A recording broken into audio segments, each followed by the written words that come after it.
ახალი ფსიქოაქტიური ნივთიერებების შესახებ შინაგან საქმეთა სამინისტრომ კანონპროექტი მოამზადა, რომელიც ახალი ფსიქოაქტიური ნივთიერებების დამზადებას წარმოება შეეძენა შენახვას, გასაღება საქართველოს ტერიტორიაზე უკანონოდ შემოტანას და გადაზიდვას გრძელავს. ფარმაცევტული კომპანია ჰეკატის დირექტორი აღნიშნულ კანონპროექტს დადებითად აფასებს და აცხადებს, რომ ახალი პროექტი საშიშ ფსიქოაქტიური ნივთიერებების დროულად რეგულირება შეუწყობს ხელს. რამდენიმე წლის განმავლობაში თუ ეს პრეპარატი დარჩა უკონტროლოდ, მაშინ შეიძლება ის დიდხანს შეუმჩნეველი დარჩეს სამედიცინო პრაქტიკაში მიმოქცევის დროსაც და გადის წლები და სარგებლობენ ამ პერიოდით ნარკომანები. სხვადასხვა ნარკომანები იმ საკითხებში, რაც მან დაინტერესებთ, ავლენენ საოცარ გამომგონებლობას, ნიჭიერებას, მიხვედრილობას და ამის უამრავი მაგალითი არსებობს.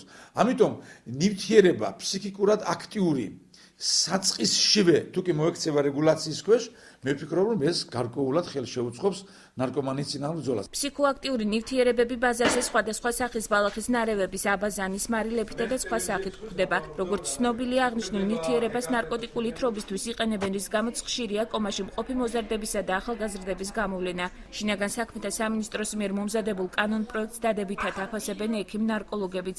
თუმცა აქვე აცხადებენ, რომ ეს არ არის საკმარისი და საჭიროა ამ მხრივ შემუშავდეს დამატებითი პრევენციული პროექტები. კანონპროექტი, რა თქმა უნდა, დაეხმარება, იმიტომ რომ მომხმარებლისთვის ნაკლებად ხელმისაწვდომი იქნება ამ პრეპარატების მიღება, თუმცა საკმარისი არ არის. იქით უნდა გაკეთდეს ალბათ ან ჩამოყალიბდეს პრევენციის სისტემის დანერგვა და ეს მარტო შინაგან საქმეთა სამინისტრო ამას მარტო ვერ მოახერხებს. აქ უნდა ალბათ ჩაერთოს განათლების სისტემაც, ჯანდაცვაც და ერთობლივად მიიღონ პრევენციის რაიმე სისტემის ჩამოყალიბება. ამ კუთხით ცვლილებები შევა სისხლის სამართლის კოდექსშიც, რომლის მიხედვითაც ახალ ფსიქოაქტიურ ნივთიერებებთან დაკავშირებული ქმედებები სისხლის სამართლის წესით დასჯად იხდება. კანონპროექტის თანახმად გამონაკლისი მხოლოდ აღნიშნული ნივთიერებების სასწავლო, სამეცნიერო, კვლევითი, საექსპერტო და კრიმინალისტური საქმიანობისთვის შემოტანა იქნება. ძალიან გაიზარდა არასოციალურთა მომხმარებელთა ჯგუფი. შესაბამისად, როდესაც სახელმწიფო გაამკაცრებს პოლიტიკას ნარკოტიკულ ნივთიერებათა მომხმარებელთა მიმართებაში, რა თქმა უნდა, შემცირდება,